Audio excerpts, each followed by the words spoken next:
Hello, hello everyone, I think, or everyone.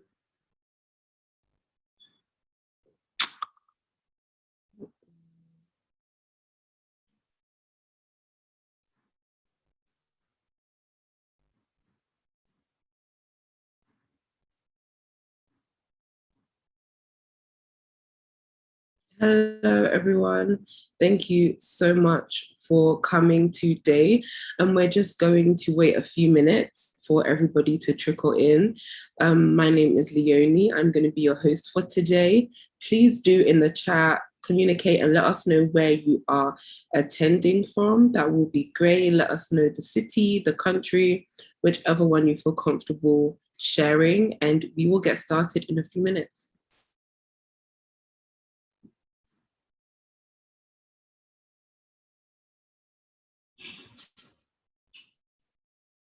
By the way, if it helps, I'm from Accra. Well, I'm currently in Accra. So please do put in the chat what city you are visiting or you are joining us from.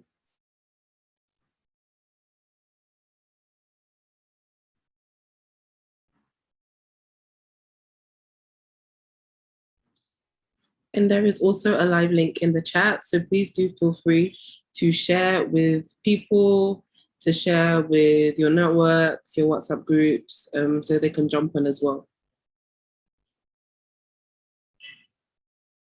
Hi. Hi, we have Manchester, we have London. Is there anybody else that's international?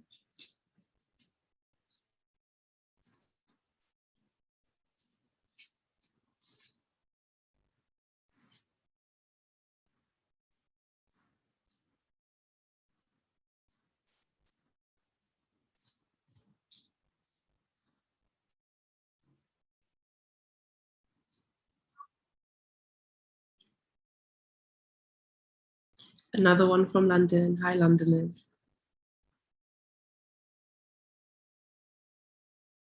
Okay. Hello to the new people that just joined. Welcome to this event. We are just going to wait a few minutes to have a few more people join us.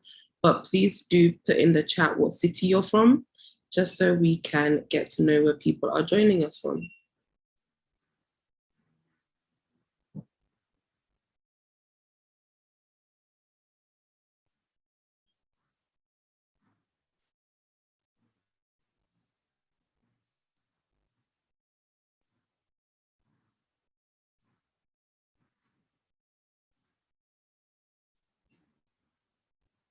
Okay, so we are going to get started now. Thank you so much for attending and thank you so much for joining us.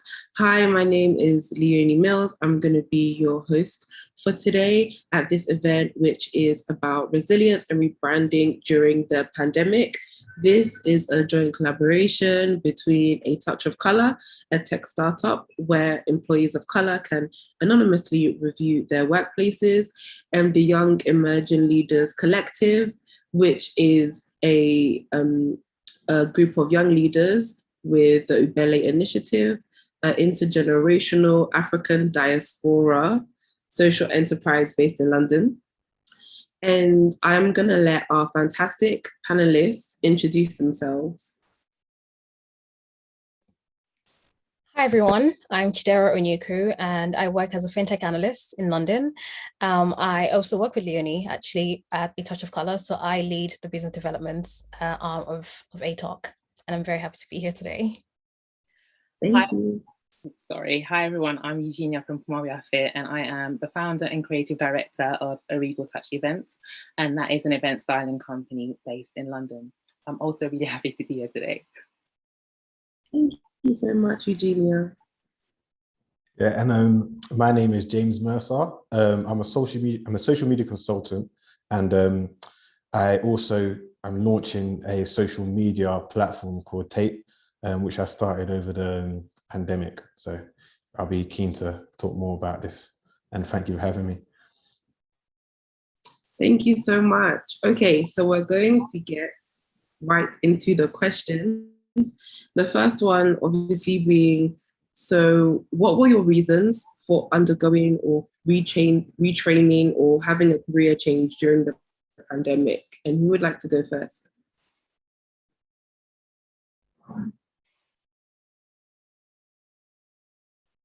I don't mind. I was gonna say, Don't mind. I go, sure. So yeah, so the pandemic, I'm sure it was hard for everyone. Myself, when the pandemic started, just before the pandemic, I had just been made redundant from my job. And it wasn't because of the pandemic, it's totally different reasons. And I already had a job lined up, which is the company I'm working at right now. However, that got postponed and pushed back.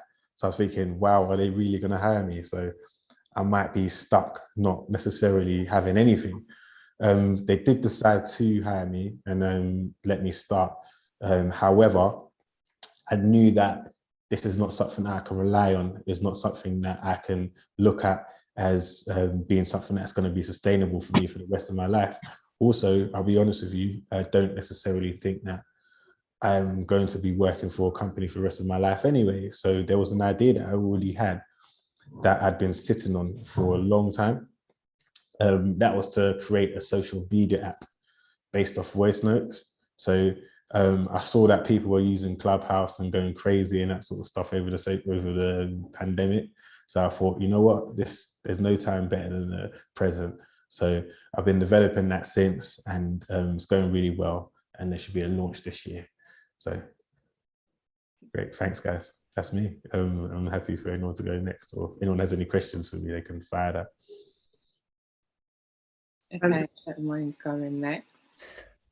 And Chidera, did you want to go? Sorry, I didn't mean to. Sorry, go ahead. I'll go after you. Okay, sure. So as I mentioned, I have a company called Untitled Touch.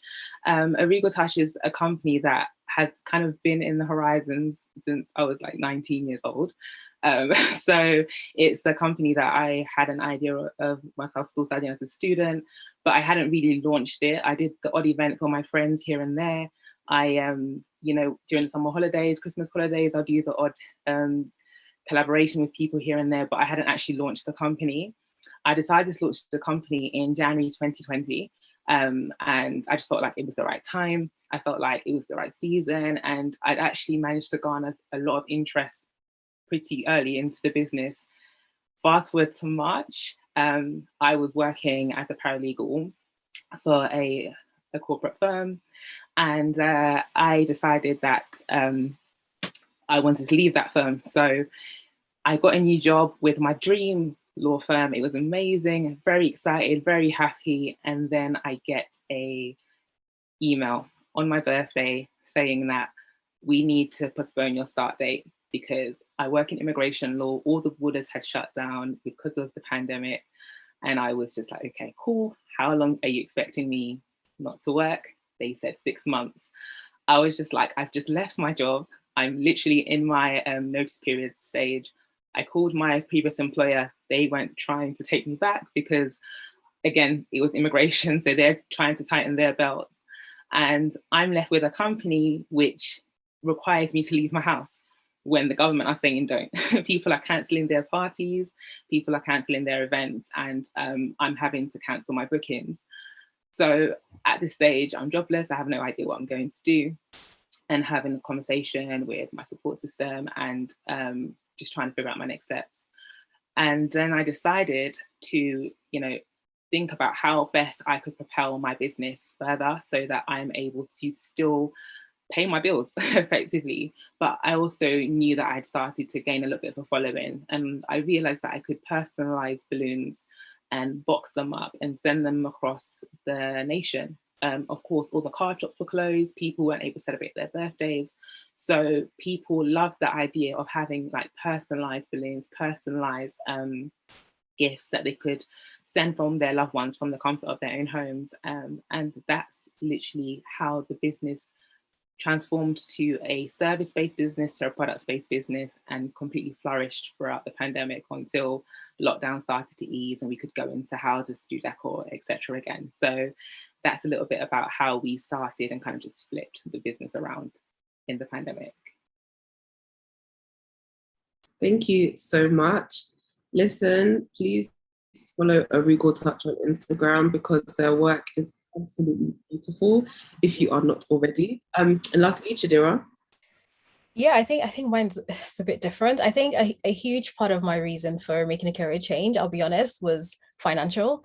I think I've always had an interest in the financial industry. And I think my interest in tech really, I kind of explored properly over the pandemic because I had the time to do it. I had um yeah, I just had the time to do it. And I thought I tried an introductory Python course and I was like, this is way better than I thought it would be. And I just kind of kept going from there. In terms of the career side of things, I was working at the time, but like my contract wouldn't have been renewed because of the pandemic. So I think there was also that pressure of I need to also find something to like I need to have a job ready in the next couple of months. And I think with the pandemic at the time, there was this kind of massive fear around everyone's being made redundant. There's like many more people going for the same job. And I just thought, wow, it's going to be like 10 times more challenging than it would have been normally. So I think that also kind of drove me or like kept me motivated to actually take the tech and the learning seriously. But I'd say like my my reason was purely more so financial than anything else, really. Okay, and I'm sure a lot of people can relate to that because if you have no job and you have no income, then finances are going to be very motivating. Yeah. So how did you, so following on from that, how were you able to differentiate what type of tech you wanted to go into? Because, you know, there's this big hype around tech, but there's tens, hundreds of different roles. So how did you go about actually specifying what specific tech role as somebody who didn't study it and hadn't previously worked in that sector? Yeah, so I think that's a very good point. So I don't come from a technical background. So I studied biomedical science at university. Prior to, I guess, the start of the pandemic, I didn't know much about tech really. Like I said, I've always had an interest in finance, so that I was familiar with, but like the tech industry was just completely new. So I think that was one of the difficulties that I had was I had no idea where to start. I had no idea what roles were even available within tech. Obviously, I did some research and did some reading, but it's hard to really grasp what a particular role entails without like doing it. So I think for me, one thing I did do, there was a bit of trial and error, I'll be honest, but I think a huge part of it was also just speaking to people. So people who was in tech and did different things. I was like, what do you like about your job as a product manager? What do you like about your job as a software engineer and things of that sort? I knew from a technical standpoint, I knew what I liked doing. I enjoyed sort of like Python programming, for example. Like for me, that was I found that stuff interesting. Like I liked it enough to want to keep learning. So I was like, okay, fine, maybe I'll do something more in the developer side of things. And obviously that's evolved over time up until this point because I'm actually not even a software engineer at the moment. I don't work as a developer right now, but starting up, that was like my goal. I was like, I want to become a software developer. And I think I made that decision purely off of speaking to people and doing a bit of research and reading online YouTube tutorials, but mostly from actually speaking to people who work in those industries and do those roles. So I think that was the biggest decision factor for me was speaking to people. Thank you for that, Chidera. I do want to ask James and Eugenia as business owners, startup owners. So what were your biggest challenges trying to start a business, grow a business during the pandemic, and how did you overcome them? Should I go first? Yeah, go ahead. So, sure. So, I didn't actually start it because the first thing I was thinking about when you're actually creating something that takes a lot of technical development, the first thing that comes to mind is cost. And it's very expensive to get something like that developed in the UK or like in many places. But one of the main things for me is I really want it to be developed in the country in which I originate from, which is Ghana. So I managed to come across some good technical developers within Ghana and for a decent cost, and we got going. But one of the main issues that I did find is just like communication and just how it's done, expectations. So how I expect the work to be done compared to how they do it. just the usual stuff that if you have worked with people around that, what should I say, area of the world, that you would know how it's like. I still love it, don't get me wrong. I went to school there for a year myself, so I kind of know what to expect. So it's not something that frustrates me, but it's something that is a challenge that if you're going to do it yourself, you have to be ready. But at the same time, I wouldn't change it for the world. Yeah, did I answer the question, by the way, or did I just skirt around? No, I just want to know, so what exactly did you do to overcome the communication challenges and the expectations? So I'll give you an example. This is an example of a communication challenge. I say, what time do you expect, what time are you going to deliver this part of the project? And after, they'll come back to me and say, it's going to be on Sunday. So I'm like, okay, whoa, they're working over the weekend. Cool, guys. Thank you. So it comes to Sunday and I'll message and say, how are we doing, guys? They're like, no, I get no answer. How are we doing, guys? Get no answer. And after, how are you doing? Oh, can we leave us till Wednesday? I'm like, oh my gosh. All right. So I say, cool. Wednesday. After it comes to Wednesday, and they do something pretty much similar till the end of that week. So it's a lot different when you're not around as to when you are around, because when you are around, they're not really going to do those kind of things. So one thing I make sure I do, I travel to Ghana every year anyway. So I went there this year and made sure that certain things are right around the business. So that's something that I advise that anybody does if you're doing business in Africa in general, or I can only talk for West Africa, but if you're doing business around there, yeah, make sure that you're around, you're actually there. Okay, so, it has to be part virtual, part in person. Okay, I hear that. And Eugenia, what were your challenges and how did you overcome them? I think one of my primary challenges was the shops opening. As I mentioned, I was one of the only few people during lockdown supplying balloons. And so the minute the shops opened, people would just, it's easier. Oh, I need a last minute balloon. I'll just go back to Card Factory. I'll just go back to Hallmark or whatever it is that I need to get the balloons that I need. And at the same time, people were a little bit anxious with people coming into their homes to do setup. So there was this really awkward stage in terms of like people rebuilding people's trust in terms of coming into the houses, as well as, the product side of the business started to falter slightly. But, that lasted for a few weeks and then we managed to kind of pick a good balance on the both. But then I think a personal challenge for me was, I mentioned that I was working because I hadn't started work, my new job rather. And that was meant to start in October, but I got a call in August asking me to start the role. And so in August, lockdown had started to lift, and but people were still inquiring because the restaurants weren't all the way there. And so, I was working almost 7 days a week with my business. And now it's time for me to start working again 5 days a week.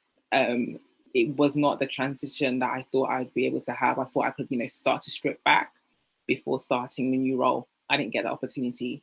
So it was for a while trying to manage the bookings that I already had, roping in my family and friends to support me where they could, and eventually getting to a place where I could be like, okay, I can do a couple of these during the week, this over the weekend, and then kind of focus on work full time where I could.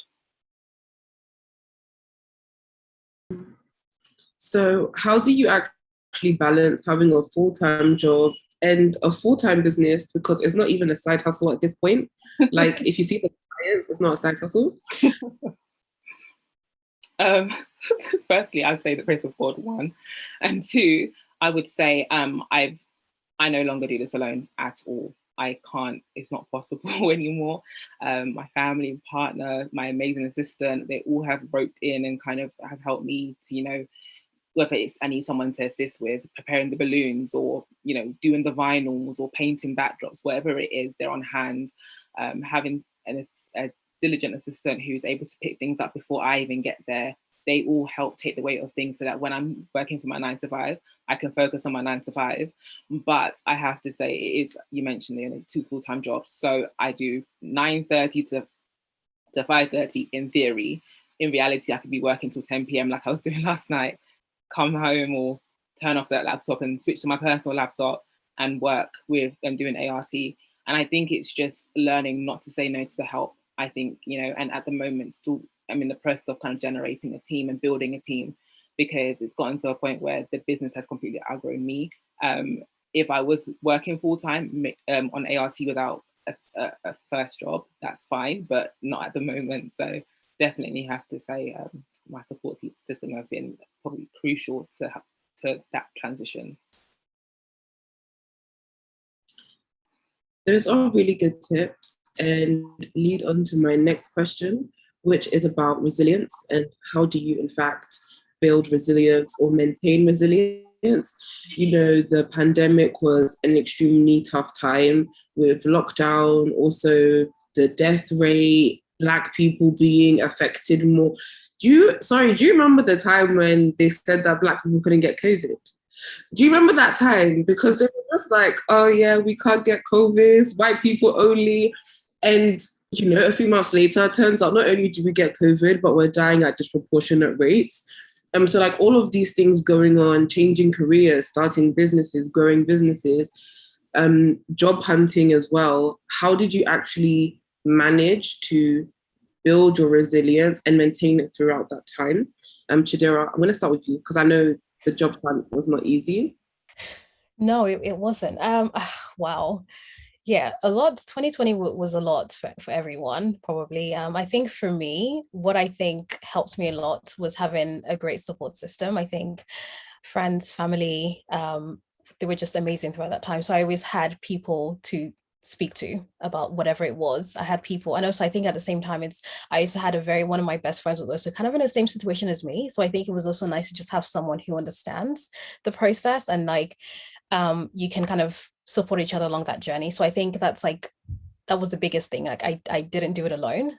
So I think, having a great support system in terms of everything happening globally or in the world, I just had to learn to know when to switch off, whether that's turning off all notifications or stopping, not reading the news for a while, or just anything to really just preserve my mental health and just peace of mind. I did. But I think, in terms of the transitional parts, with the career transition part, I would say having a support group helps a lot. And I think with everything else, I think really just being mindful of where I am mentally. I also did therapy at the time, so that also helped a lot as well. But I think, having a support network, knowing when to switch off, and therapy if that's something that you're open to, but I would recommend as well. Thank you. Some very key tips. Everybody should be entitled to free therapy after this year, honestly, because it's been traumatic. Honestly. James, do you have any tips on how you were able to build and maintain resilience? I'm sure there's a lot of people here that are listening in, a lot of you guys as well on the panel are actually naturally quite resilient in themselves. But I think the pandemic at times it tested everyone. I thought that I was resilient. I thought, you know what, I got time off, I've been made redundant, I got money, I can chill at home, I can catch up on watch TV series and just do whatever. But it got to a point where I was thinking, nah, this ain't cool. This is not right. I need something needs to happen. And I think at that moment, that's when I started to realize that, wow, okay, I need to get myself back on point. For me to maintain resilience, number one for me, thing I would say is exercise. So I just believe that exercise is vital. A question has just come in here: what coping strategies have you utilized to support your resilience during the pandemic? Yeah, exercise, I'd say. I think that's just one thing. I think also talking to people as much as possible and keeping a routine, because once you get knocked off your routine and start just doing whatever, you could lose track of what's going on, and you can go away from the actual plan, deviate from the actual plan that you actually had. And another thing as well is to actually have a plan. And I think being in a situation whereby you're in a pandemic, things aren't working out, that gives you a chance to plan. That's a situation in which planning is vital. I would take that opportunity and take the time that you do have to plan as much as possible. That's it. Okay. Thank you so much, James. And Eugenia? I would definitely say a combination of what Chidera and James said in terms of the support system, and also exercising, because I think I was trying my best to keep that lockdown weight off during that time. But also, I had to just remain as motivated as I could. As I mentioned, I had to pay my bills. I also had to look at, the fact that this was a business that I had started before lockdown, and I knew that I wanted to grow irrespective of the pandemic, and had to just, find that fine balance of, okay, I need to protect my mind mentally from what's going on around the world. I need to also push something I'm really passionate about. And I think those things where you can clear your mind, those things where, you have your support system you can speak to, those places where you have that escape via exercise, those taking the walks when we were allowed to, and having that time where you're just like, okay, I need time for myself. That gives you that freedom to just, release yourself from everything that's going on around you, to clear your mind so that you can be the best version of yourself for whatever it is you put your hands to. Yes. I'm not going to pretend I can relate to the walks because I was in Ghana, but I know for you guys in the UK, the walks, very special when you are allowed outside for that short period of time. And we do have a couple of questions. Please do, people listening, please do ask questions. We had one question, which was for Chidera, which was about resources for learning Python. As a Black person, I know there are lots and lots of resources to get more Black people, especially Black women, into tech, into coding. So please do share any of those resources that you use. Yes, no, this is a time. I think yeah, there's so many resources online. There's lots of free ones, there's lots of paid ones. And I think, to be fair, that was kind of part of the problem that I had. I felt very overwhelmed by just just how much there was online. I just felt like I didn't know which one to use, where to start. So that was a bit of a challenge for me as well. But I think I'm someone who, I really do believe in the YouTube University is something that I fully support. I think a lot of what I learned was just YouTube tutorials, online videos. So I learned best by watching, because you can find lots of Medium articles and things like that. But I think for me, YouTube helped me a lot. In terms of more specific resources, Free Code Camp have like a really good kind of interactive website where you can just learn as you go. Code Academy, they have some free things, but a lot of them are paid as well. So I would say start with the free things, and if you feel like you found your kind of rhythm and you found something that you really want to push forward, then you can pay for things.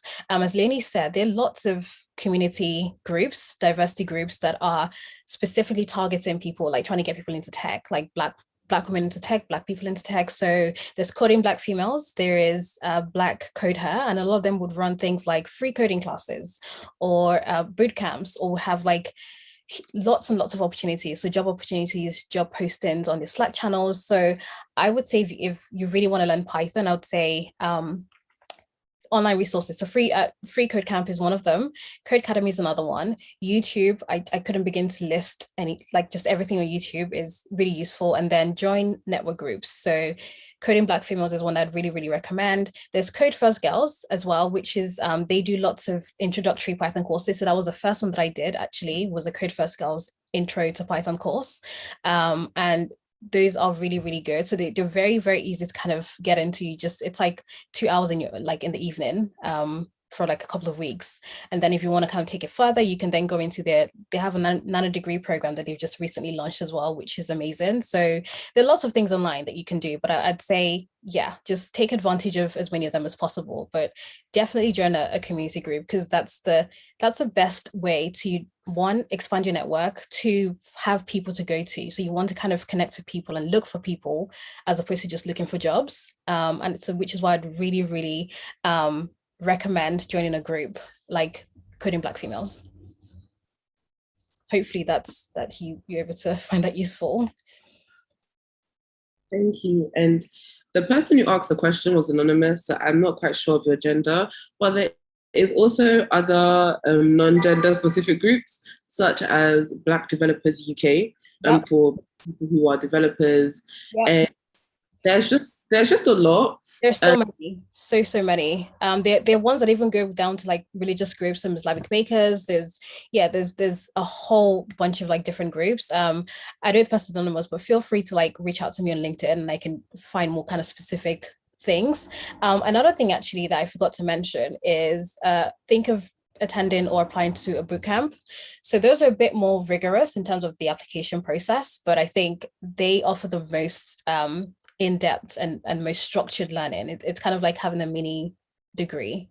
Very intense, but I think if you have the time to do it, yeah, go for it. Go for the free ones. Some of them are really expensive to get onto, but there are some free ones as well. Thank you for the extensive resources list, Chidera. We have another question, which is from YouTube, because we are live on YouTube. Hi, YouTube people. How do we approach setting up that support network for ourselves? So, you spoke about, your friends, your family. How do you, like, those things existed prior to the pandemic, but how do you actually go about setting them up, solidifying them, accessing them, when somebody might not have had that prior to the pandemic, or they don't have that currently? And I can relate to that because I'm in a new country.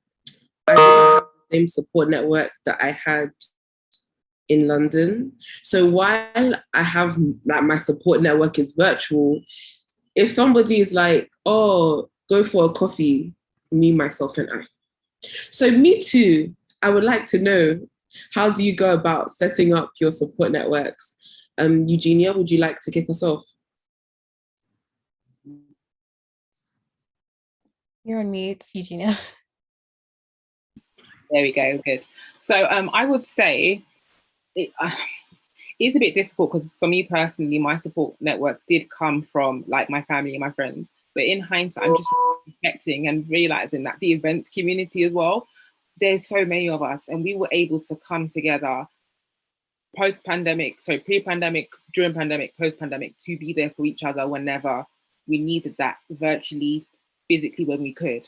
So I think with the support network, I think there's a part of you that needs to be willing to share and have that vulnerability with someone to say like, okay, do you know what, I'm struggling with this, or to say that, do you know what, I need advice on this. There needs to be that part from yourself, but also for you to look around and just see who the people that you would consider to be really for you and are championing you in what you are doing. I think that they're the people that you can lean into. So not just family and friends, but people in your industry too. Okay, thank you. I think that kind of ties into what Joe was saying about starting with the networks and the community groups, because they will be most likely to understand what you're going through or what you're trying to do, or people you can relate to because they were in your position, a few months ago or a few years ago. James, do you have anything you want to add to that? I completely agree with you guys. I would necessarily say that myself, I'm quite fortunate in the sense that I come from quite a large family, so I've had a lot of people that I can actually reach out to. But one thing you would find out is that during the pandemic is that everybody needed support. So the fact that everybody needed support, it was quite easy to reach out to people, and it was quite easy for them to reach out to you and for people to check in on each other. And I think people were checking in on each other over the pandemic, over the lockdown period, more than they ever have been. If you noticed, there were so many apps such as like Clubhouse and House Party that all of a sudden just blew up because people just wanted to just check in on each other and just feel a bit like they can communicate with other people in different ways other than just sitting down in their house. So I think that was a lot. Also, one thing actually, Leonie was mentioning earlier about being in Ghana and just keeping up contact with people in the UK and that sort of stuff. I think out there, like being a diasporan, there are quite a few people there that are also part of the diaspora, that are out there looking for a support network. I wouldn't necessarily say it's the same as what should I say, as a lot of the groups within Ghana, whereas there's a lot of groups that I find that are hard to break into. But in terms of when it comes to the diasporans and people that have come from the UK, there are people there that are probably in the same situation as you, that it would be easy to find and meet up and have a coffee with, if that makes sense. Please, you know what? Just email me, message me, like let me know who they are, because me too, I'm looking. I will. Chidera, is there anything else you want to add? Yeah, I think James and Eugene have pretty much covered everything. I think for me, the practical things that I did, to be honest, I'm fortunate enough that I already had I have amazing, incredible friends and family, and we're pretty close. So I think we just carried on, and we're just a bit more intentional during the pandemic. So just making time out to have virtual games nights, or working out together in the morning, or just things like just really being very intentional about connecting with people. And I think I don't know, I was a bit more open-minded in terms of just speaking to people I wouldn't like normally have reached out to. So like with Clubhouse or like House Party, like I met a few people that way as what I probably wouldn't have met in real life anyway. There were like random group chats that I joined, thanks to Leonie. Like there was a Love Island group chat that I joined where I met a whole bunch of people that I haven't even met a lot of them till this day, but like it was just such an amazing little community that we just bonded over Love Island and just discussing the show every single night. So yeah, I think for me, it's just been a bit more intentional about forming connections with your existing friends and other people as well. So you've like, I think if something is important to you, you have to kind of make time for it and actually invest in building that network, is what I would say. I forgot about that Love Island group chat, honestly. Okay. It's like we had so much time, because literally all we spoke about was the winter Love Island that everybody even forgot about. So it wasn't even like the good Love Island, it was the filler one. But anyways, we have a lot of questions coming through, so please feel free to answer them if they relate to you. So one of the questions was about, have you rebranded your business and ideas coming out of lockdown? And if so, has the rebranding elevated the business idea, or has it delayed you in any way? So I'm guessing this is going to the business owners of the panel. I think for me, the one thing the pandemic taught me was there's a necessity to pivot. So, you know, one thing can happen in one way and then you have to switch it up and then do something else and switch it up again. And I think for me, my business, that's all I've been doing, switching, because let's say I'm offering a product. Okay, great, I can offer a service, I can offer both. Then there's something like a balloon shortage, and it's a real thing. And it means that I can't offer that particular product anymore. So then I have to try my best to focus and hone in on my service. And I think, you know, with my branding, I initially started as an events coordination and styling company. Because of the pandemic, I just dropped the kind of coordination aspect of things and focused on the styling, and it's worked out better. So, you know, I think the pandemic probably, for me, pushed me to have to really think about my business and the best steps moving forward in my current season. Because if I had still been trying to be a coordinator, I probably wouldn't have started working again until maybe this week, because it's only recently weddings have started picking up.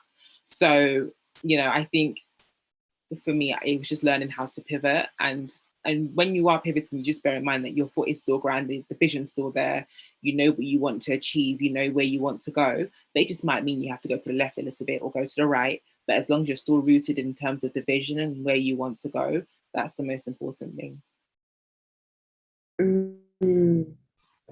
Yeah, staying true to the vision, definitely something we can relate to at ATOC. By the way, which was also started during the pandemic, should have mentioned that.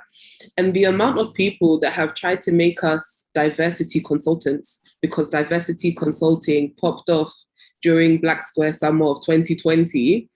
it's like you have to be able to, know your focus and your aim. And people will always be giving you advice. People will always be telling you what they think you should do. But as a business owner, you do have to stay true to yourself. Interjected myself there. James. I pivoted. Not in some ways, I've pivoted quite a bit.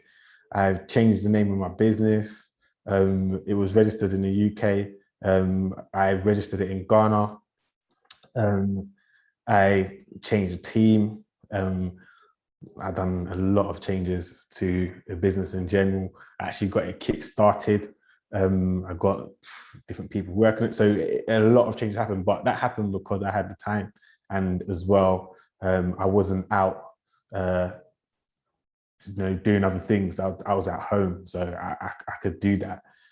So I think the time and the space allowed us to be able to do that in general, or myself to be able to do it. And I'm talking about yourselves too.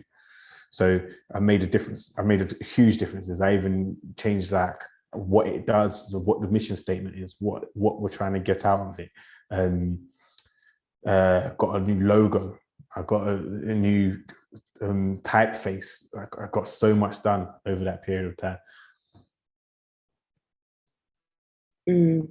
Yeah, the pandemic did give people the time to invest, I guess, in their branding, which is something that a lot of new business owners don't usually, it's usually the last thing they focus on. It's like, okay, have a name, have a logo, let's move. But branding and it being cohesive, the font, the colors, those are like big things now. There's another comment in the chat which says, I think the pandemic revealed how there are gaps in support for entrepreneurs. Money is necessary for the businesses during the pandemic. However, the resilience of the company depends on the person of the helm of the affairs. Listen, as founders, co-founders, if you are struggling, it's not just, oh, let me just take a break, let me just stop, because now there's people relying on you. There's appointments you have to meet. There's invoices you have to send and chase because people don't like paying invoices on time. There is another question that is in the Q&A box from Julia that says, how do you manage comparison? I'm gonna ask everybody this. How do you manage comparison?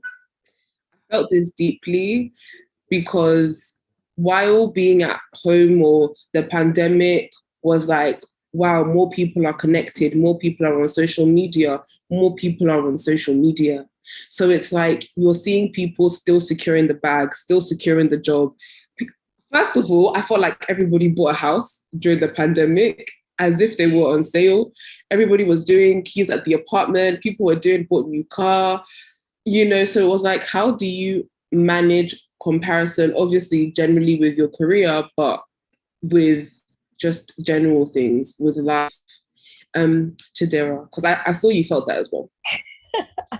I really did. Honestly, I don't even know if I managed comparison. I just try not to do it. I think one thing I've learned, maybe this is an age thing of just getting older and just being more aware of what the reality of life is an adult in. I think that's helped me to kind of like manage expectations. So I think, I don't know, as I've gotten older, I've just realized that people will show you the best parts of everything without really necessarily showing you the journey to get there, or like everything that's happening behind closed doors. Like, yes, people will be like, oh, I've got my keys and I'm only, I don't know, 22, but like, I mean, half your house was paid for by your parents. So, but they wouldn't put that in the Instagram post. I think I've just learned to view things as like a whole picture rather than just focusing on the people's achievements.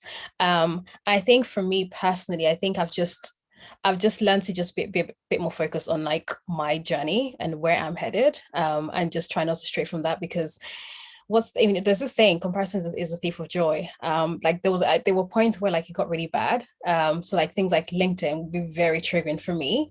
I just stopped going on the app until I felt like I could handle it better, because I'm like, this is clearly just not doing anything for me mentally. So like, what's the point of subjecting myself to that and just feeling worse than I already do?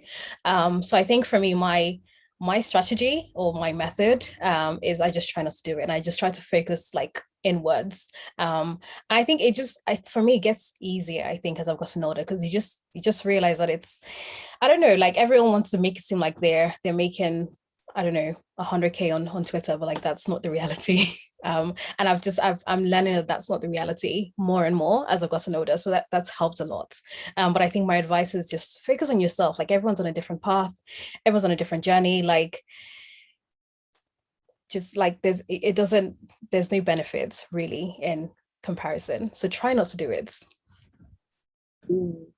You know, it's easier said than done. It is. But I think the key It really takeaway is. sometimes you just have to remove yourself from the app. Like, just remove yourself. I also remember when I was unemployed after uni, I just uninstalled Snapchat. People were snapping, going to work, and I'm burning. I said, okay, we're just gonna uninstall. Because why is somebody's morning coffee making me feel a type of way because I'm going through something? So sometimes you just uninstall the app. And when I got the job, we're back, because me too, I can now snap my morning. Eugenia, do you have any tips about comparison and, especially as a business owner as well? I definitely have to agree with Zara in terms of focusing inwards. I think for me, I've been wanting to start my business since 2019. I didn't actually launch 2009 rather. I didn't actually launch until 2020. So that's about 10 years. And within that time, I had people who would come to me for advice, have started their own businesses, have started, flourishing. And I'm here with a law textbook because that's where my focus was at the time. And so I've seen that, and I've dealt with that comparison. And I just had to always bear in mind, like, when my time comes, nothing's going to make me flinch. I just have to stand and just wait for my time. And so when my time came, quite frankly, I could not use the little energy that I have to focus on what the next person was doing. There was just no time for it, if that makes sense. And I know it's easier said than done, but it's so important to just focus on your own lane. You don't know what that person's doing, what they've done to get to where they get to. Someone will come onto the Regal Touch page and be like, wow, okay, she launched in January 2020 and she's grown. However, for me, I've had to learn, like, I've been working on this for years beforehand. I've had to learn so many different things about myself in terms of how I am as a person before I'm even a business owner. The person I am has started to shape the business, and it makes the clients come. But I'm pretty sure if it was 5 years ago, they might not. It's, all these things require you to just focus on yourself and just focus on your self-development. After every event, I'm looking at myself and being like, okay, what could I have done better? That is the best way to grow, your self-improvement. Absolutely draw inspiration from people. Absolutely speak to that person who can give you advice. Absolutely speak to your support system and, allow them to fill you up. But just bear in mind how much energy comparison actually takes from you, and think about what you could be doing with that instead. And I think so. I think one more thing to just even add to that. I think what I found with myself as well is I think sometimes I had to learn to be a bit more objective about my achievements and how far I've come. Like sometimes just like look through your CV, like you did those things. So just because you're not at a certain point compared to whoever, like doesn't mean that you haven't come a very long way. And I think focus on the progress you've made as opposed to what you think you're missing. Because if you can make that much progress, like on that, if you just remain on that trajectory, then the sky's the limit. So I think I just had to learn to be a bit more objective when kind of reflecting on what I've done, what I haven't done, my progress, like my development, all that kind of stuff. Like just really take a bit more of an objective lens. Yeah.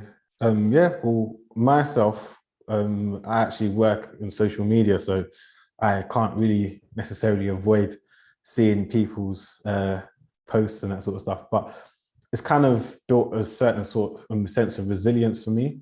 I know what social media is for.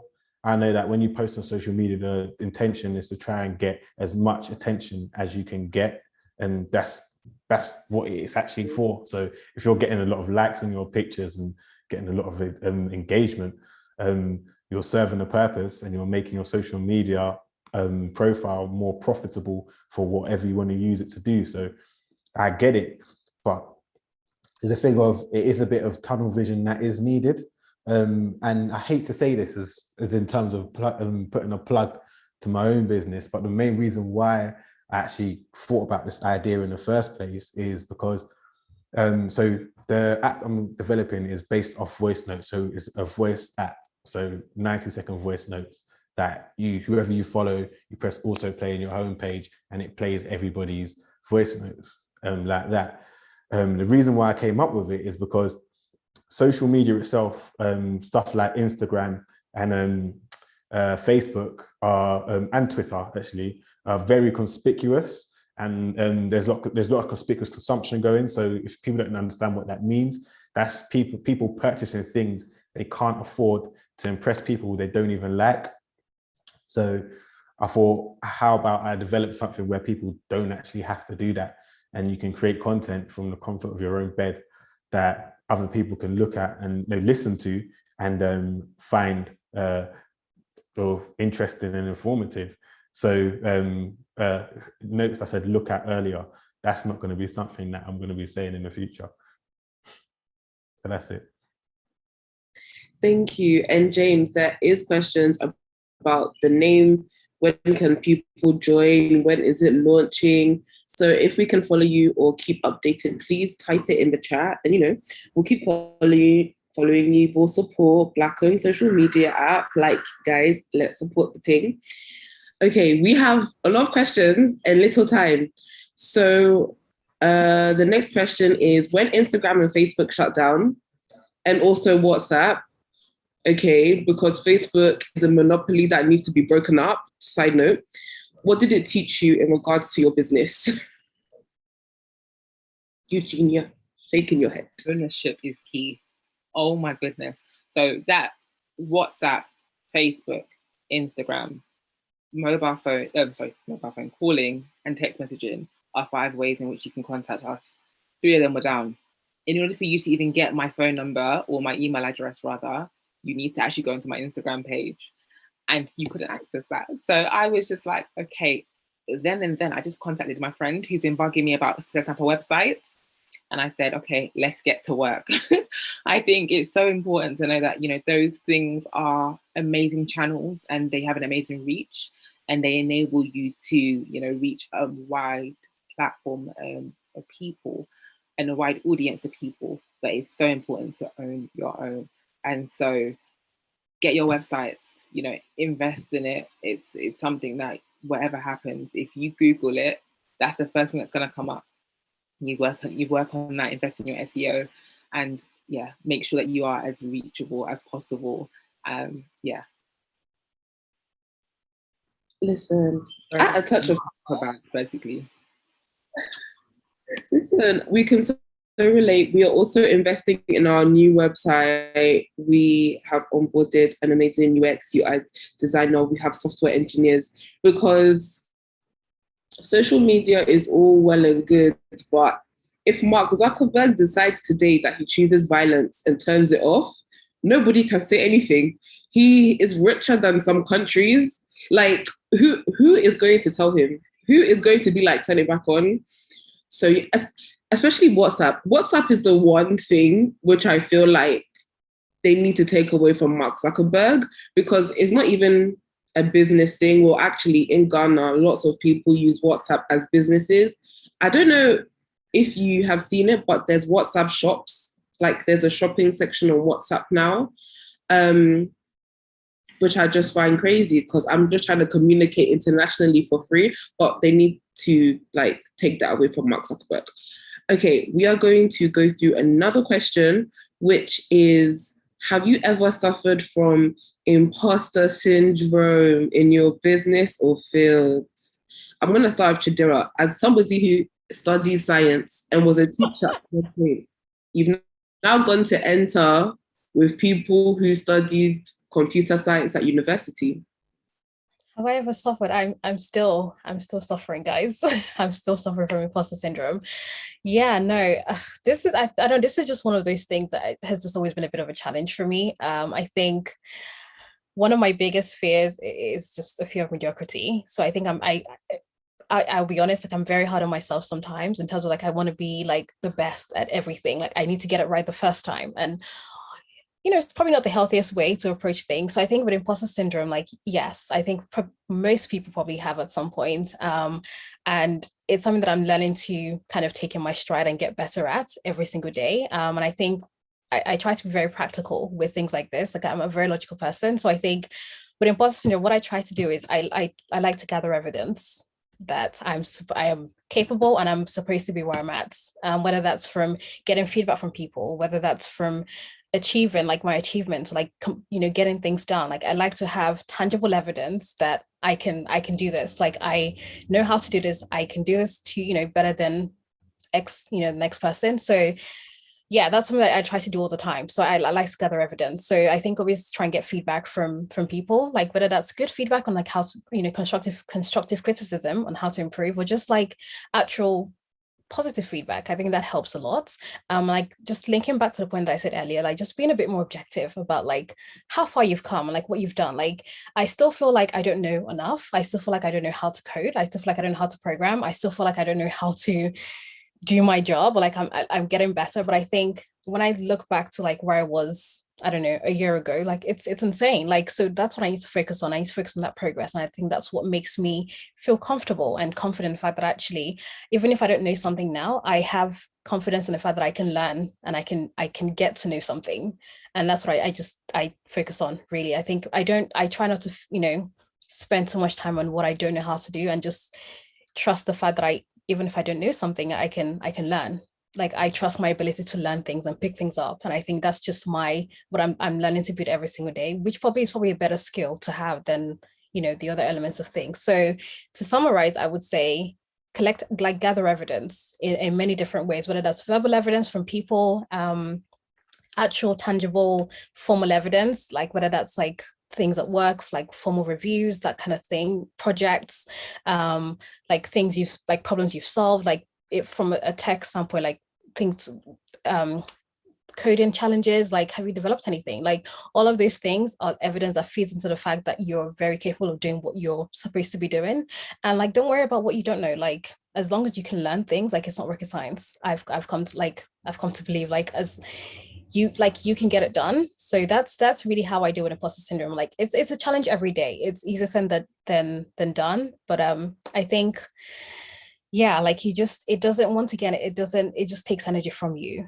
There's no point, making yourself feel less than. Like you're just going to ultimately rob yourself of going for opportunities that you probably are very well qualified to go for in the first place. So don't do that to yourself. Thank you, Chidera. Okay, so we're reaching the end of this amazing panel. So I'm gonna kind of like roll the questions into one for James and Eugenia. So one of the questions about imposter syndrome, but there's another question about criticism about your business that has affected your consistency. And I feel like they're kind of related, and if not, find a way to relate them. So James, if you could, answer imposter syndrome and also criticism, if it has affected your consistency or affected, your vision or your outputs. Well, much like Chidera, I probably go through imposter syndrome on a regular basis. This is something that's very normal if you're a Black person working in the UK in general. However, the whole purpose of having a business that you believe in, that you know is right and it's a good direction. I have so much belief in my business that it overshadows any imposter syndrome that can be put on me. I know the end goal. I know the next phase of my business. I know the phase after that. I know the whole journey of my business. Therefore, I don't expect anybody else to understand that. So because of that and that belief, it just can't affect me in terms of imposter syndrome or criticism for my business. And any criticism that I do hear, I take it constructively. It might be an idea that I can actually improve my business and do something else. So I welcome criticism as much as possible. Thank you so much, James. And I think I wish I could have that attitude. I don't like criticism. I'm fragile. Eugenia, what about you? Yeah, I would definitely agree with James in terms of knowing your business. And knowing what you bring to the table, knowing what you bring to the industry. I think for me, I experience it when I'm sending out that quote or I'm sending out that invoice, and it's wow, it's a bit on the heavy side, isn't it? Like, can I charge that? Should I charge that? And it takes literally my mum, my sister, my assistant to literally, okay, let's work it backwards, break it down, labor costs, material costs, all these things before, and realize that, hold on, you actually, I've been quite generous here. It's actually okay. You put it out there. If the client wants to go for it, they'll go for it. If not, the right client will come. And I think that's always been my thing, especially when you're passionate about something, you just want to do it. You would do it for free if you could. But if you're thinking about a business and elevating that business, you need to think of ways to, turn the costs around and actually generate some kind of profit. Thank you so much, Eugenia. And that brings us to the end of this amazing discussion, amazing talk with these fantastic panelists. Thank you so much for coming. Thank you so much for contributing. You have really dropped some gems about resilience, creating support networks, believing in yourself, combating imposter syndrome. You see, these are key takeaways that people should be taking notes.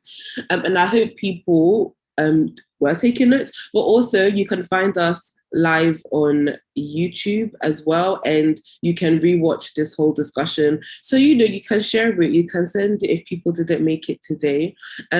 Please do, put your websites, your Instagrams, your Twitters, your LinkedIns, everything, because, we support Black businesses, and everything that you do deserves to succeed. Everything that we do deserves to succeed.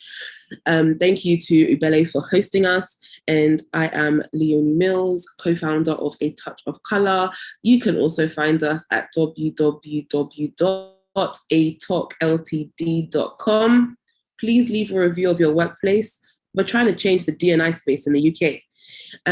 So yeah, that is all. Thank you to our panelists. Thank you for giving up your time. And thank you to everybody who attended. We'll see you next time. Bye. Bye, everyone.